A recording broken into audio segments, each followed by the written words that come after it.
दोस्तों, कई पेशेंट्स एक न्यूरोलॉजिस्ट के पास आते हैं और ये पूछते हैं कि मुझे एपिलेप्सी और मिर्गी की बीमारी है, क्या मैं नॉर्मल जीवन जी सकता हूँ। इसमें खासकर लड़कियां हैं क्योंकि जिनकी शादी होने वाली है। तो आप ये सिंपल समझिए कि 70% केस में मिर्गी जो बीमारी है वो दवाइयों से सिंपल कंट्रोल होती है और वो 3-4 साल में ख़त्म हो जाता है। 25 से 30% केसेज में, जैसे मैंने कहा, मैं हमेशा कहते रहता हूँ कि उसको लंबी दवाइयाँ खानी पड़ती है। लेकिन अगर कोई पेशेंट दवा खाता है और सीजर और मिर्गी कंट्रोल है तो नॉर्मल लाइफ वो जी सकता है, वो स्टडी कर सकता है, कॉलेज जा सकता है, पढ़ सकता है।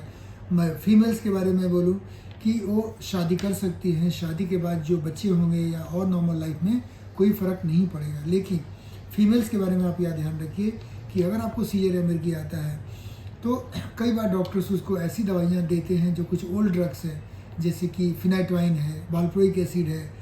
कुछ आप चेक कर लीजिए इन दवाइयों को। अगर आप ऐसी दवाइयाँ खाते हैं और आपकी शादी होने वाली है तो आप इन दवाइयों को बंद कर दें और अपने ब्रेन के डॉक्टर से मिले। उसमें कुछ दवाइयाँ ना वो सेफ़ होती है प्रेगनेंसी में, जैसे कि कार्बाजेपिन, ऑक्सकार्बाजेपिन, लेवेटोस्टाम, ब्रिवास्टाम, कई दवाइयाँ हैं, अब सेफ ड्रग्स आ गई है। तो बहुत सारे लोगों को इन न्यूअर ड्रग्स का पहचान नहीं है। तो आप बिल्कुल ना डरें, आप ब्रेन के डॉक्टर के पास जाएं, न्यूरोलॉजिस्ट से मिलें और अपनी दवाइयों को धीमा धीमा चेंज कर लें। तो अगर फीमेल की शादी हो रही है तो इम्पॉर्टेंट पॉइंट क्या है, दवाइयों को चेंज करें, न्यूरोलॉजिस्ट से मिले, दवा का डोज मेंटेन करें।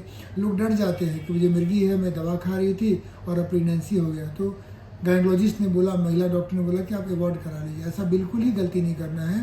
साथ में हम लोग कुछ फोलिक एसिड की दवा ऐड कर देते हैं, पहले की दवा को धीमा धीमा स्विच ऑफ करते हैं और जो न्यूअर ड्रग्स जिसका मैंने अभी नाम लिया वो नई ड्रग्स को लेते हैं। और मैंने आज हज़ारों केसेस मैंने ऐसे देखे हैं जो हमारे पास आते हैं लोग कि नहीं मुझे अवॉइड कराना, मुझे मिर्गी है, मैं दवाई खा रही थी, मेरा बच्चा अपन पैदा हो गया। ऐसा बिल्कुल ही नहीं है। आप न्यूअर ड्रग्स लें और आप नॉर्मल प्रेगनेंसी को कैरी कर सकते हैं। केवल करना ये होगा कि रिपीटेडली आपको न्यूरोलॉजिस्ट, ब्रेन डॉक्टर को मिलना होगा और दवाइयों को चेंज करना होगा, दवा का डोज बढ़ाना होगा। और आफ्टर द प्रेगनेंसी जब आप बच्चे को फीड करती है, माँ जब बच्चे को दूध पिलाती है, तो कई ऐसी दवाइयाँ हैं जो कि बच्चे में नहीं जाती, बच्चे पे कोई असर नहीं डालता है। तो दोस्तों, मैं वीडियोज़ इसलिए बना रहा हूँ क्योंकि मिर्गी एक ऐसी बीमारी है जो हमारे समाज में एक डर पैदा करता है।